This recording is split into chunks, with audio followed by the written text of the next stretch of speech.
ICO phenomenon is a real phenomenon. So happy to be alive, and no government is ever going to take it down, period.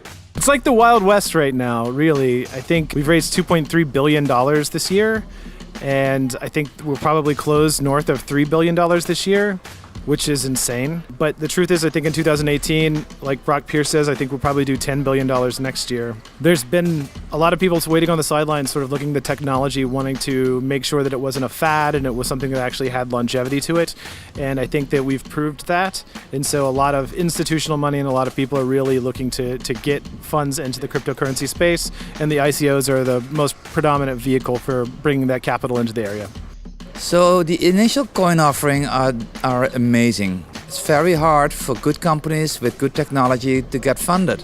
So that's the beauty of the ICO. I think now we will go to ICOs there for real company scale-ups that have revenue, that have a going concern, and that can use ICO as a true instrument. We need the regulators to come in, we need legislation to come in, and that's all going to happen. We will have people that get hurt. And we have people that think we have a very big balloon being pumped up. That's all true, probably. And what we see today with ICOs is essentially a better solution for venture funding than the existing one. Not only it's better, it's actually not a fair competition. It's like trying to compare printing press to the internet. You cannot compare between the two. One is so much more technologically advanced than the other. So what we're seeing today is that the large majority of entrepreneurs and investors are discovering that there is a technological solution, just like journalists were discovering the internet back in the day. And I believe that more and more venture funding activity will move toward ICOs. And we're going to see a lot of bumps, a lot of creativity, a lot of volatility, but definitely this is where the world is going. And I personally believe that where it should go. About a month ago, we put together the Blockchain Investor Consortium, and one article in Cointelegraph produced 100 crypto hedge funds between $3 and $50 million in digital assets in each one of them. And when we did a dinner together with all of us, we realized we're sitting on $2 billion of digital assets. And everybody wants to get a piece of this, but everybody's trying to skip the due diligence checklist. By the end of this year, we'll be at $4 billion in crypto asset investments, which is phenomenal. Our fund did 61% ROI in the first quarter because, yeah, the market went up and it was with us, but also because we have very sophisticated people and we've developed and invested in amazing algorithm and trading tools to allow up to 85% accuracy on forecasting a specific trade. Well, there's a lot of enemies of ICOs, and they're enemies for good reasons. It's because ICOs are extremely dangerous. Imagine you're a mom and pop.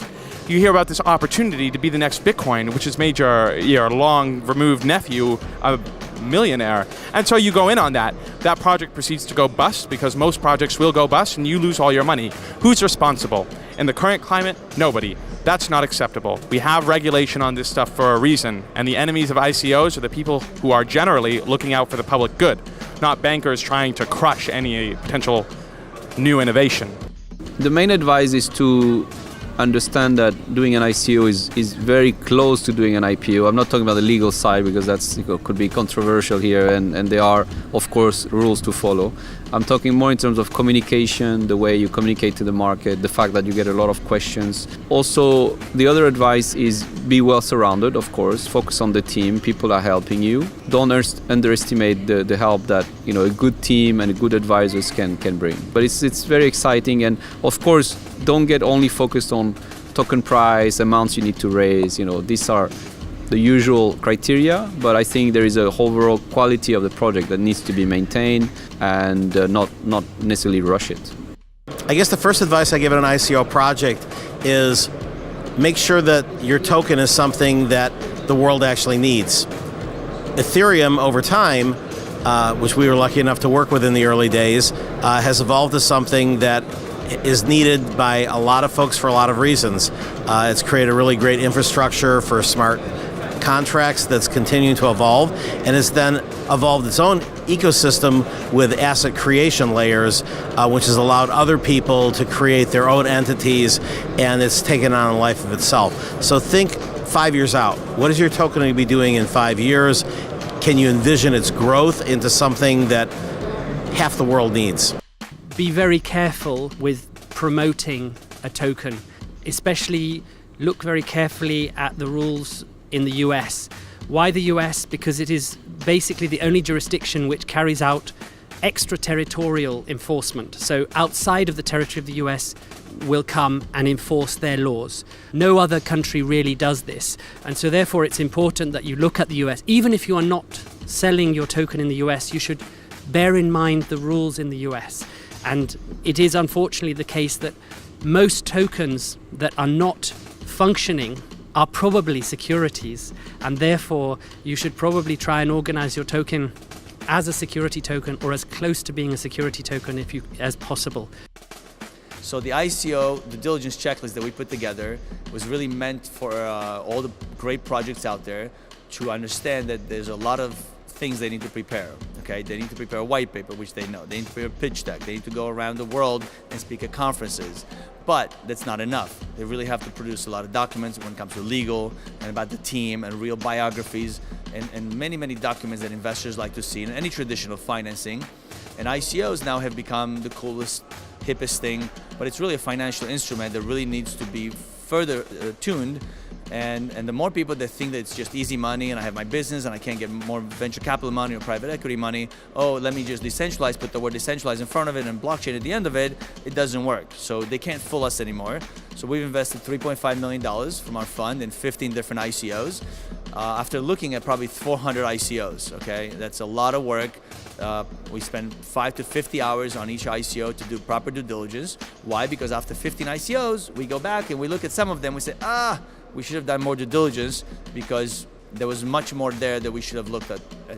When I advise ICOs, I usually focus on what are the differences in this solution compared to more traditional solutions. Is that you don't really have to create a for-profit company.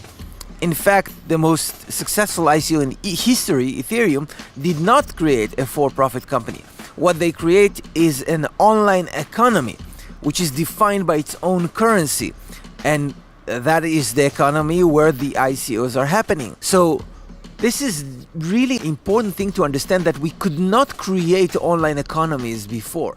It's only now that people can actually issue secure digital currency that anyone can work with. Only now that you can create an economy, which the economy itself is non-profit, but creating the economy can be a for-profit venture, because as you know, people that were involved in creating Ethereum and participated in the ICO has made a fortune from their investment, even though the economy itself is non-profit.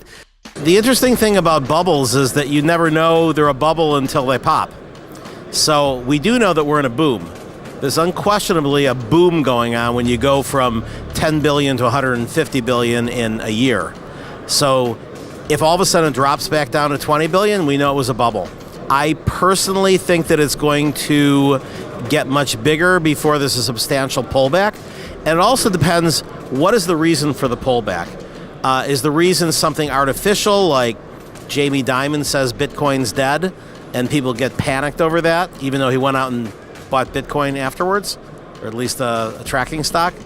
Or is it something that is more serious, like, you know, ICOs being made illegal in China, which was kind of expected because Facebook's illegal there, and it hasn't stopped Facebook from being one of the biggest companies in the world. Korea was a little bit of a surprise. So if all of a sudden you saw India and Canada and Italy and the EU say no more ICOs, first of all, I think that they would have to justify that and say what law is actually being broken. I think what probably is going to happen the next year, if the boom keeps happening, and say this time next year we're sitting at $500 million of assets, would be that maybe there's a pause where they say, okay, we don't want to have a moratorium on all US-based or Canada-based ICOs. But that means that the really good projects will just move with their feet. And if Mauritius lets people go and set up, people are going to go to Mauritius. I think Pandora's box has been opened, and I think that some great companies and foundations have been created. And so I really don't think it's realistic that every country in the world is going to simultaneously say we have to get rid of crypto. I think the main role is very similar to the role we always had with startups. It's mainly connecting and trying to avoid issues that we know, hurdles that we know. So go directly maybe to the right lawyer, hopefully that will help them, or avoid service providers that may not be useful for certain projects. And then of course the connection to the network of people that could buy tokens or could advise them. So that's mainly the role, really. The other role is everything around token economics. So an ICO can be successful because you have a good project and a good team and sometimes a good product that's already there. But if the token economics are not good, then it won't work. So, people have to feel that when they buy the token, the secondary market can be maintained. You're going to be on some exchanges. You don't, of course, you cannot guarantee it, but if you have a good grasp of what you need to be on the exchange, what is a strategy post-ICO? ICO in many ways is like any funding. It's a beginning of a company, an adventure, of a development, right? So in that sense, the post-ICO work is quite important as well. So all the PR hype out there was really created by Cointelegraph. It's really your fault. You allowed certain articles to appear by really well-educated people with really good projects. So the more people that read about you, the more people wanted to invest in them. So the hype there's two kinds of hype. There's real hype, and there's the mainstream media, and then there's the mainstream crypto media, which includes Cointelegraph. And that's the credibility that you bring to the world, which is great. And then there's the BS hype, which is really created by fake news on less known blogs, and investors will eventually learn what is real and what is not. No government needs to interfere to tell us what is real and what's not, because people will learn through their own experiences. And if they're stupid enough to invest in certain deals where they read inaccurate information, then they will learn because they lost their money, and there's nothing wrong with that. There's no learning without pain, and therefore people sometimes have to lose $10, $20, $100, $10,000, and then they will learn much faster than if any government tried to regulate it and educate us what to do and what not to do, because it's a very old saying that libertarians believe in, which is government has no place in my wallet to tell me what to do with my time and my money, and has no place in my bedroom to tell me what to do and what positions I should be allowed to sit on my bed. Yes?